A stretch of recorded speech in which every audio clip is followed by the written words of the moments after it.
Hello, I'm Richard Murphy. I'm Professor of Practice in International Political Economy at City University of London. I'm talking about Coffers, which is a Horizon 2020 project of which we're taking part.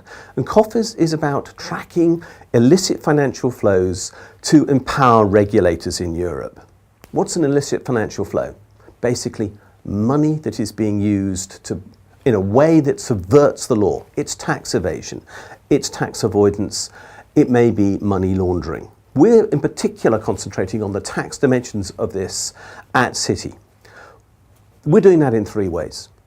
The first way we're going to be doing that is looking at country-by-country reporting. Country-by-country reporting is an accounting technique, but what it does is require multinational companies to report how much they earn in each country in which they operate and how much tax they pay there. This is brand new.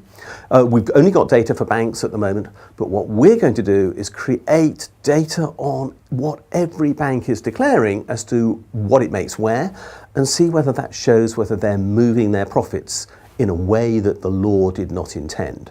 We hope to come up with an estimate of the amount of tax avoidance they're doing, who's doing it, in which country, when, and if that's changing over time. That's a very powerful set of new data that nobody's ever had before.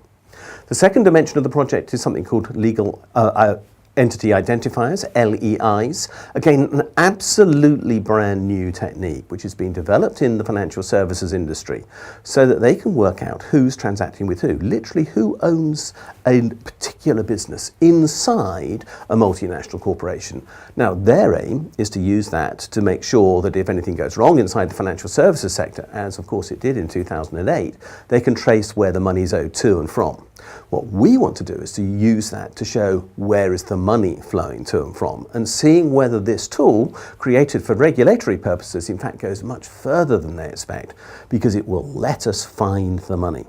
The third dimension of this is that we're going to try and create a database on the techniques that are used, particularly in financial services here in the City of London and elsewhere, to undertake these sorts of transactions, to find out what's happening inside the shadow banking economy with regard to tax abuse, what's happening inside the shadow companies that they use inside tax havens.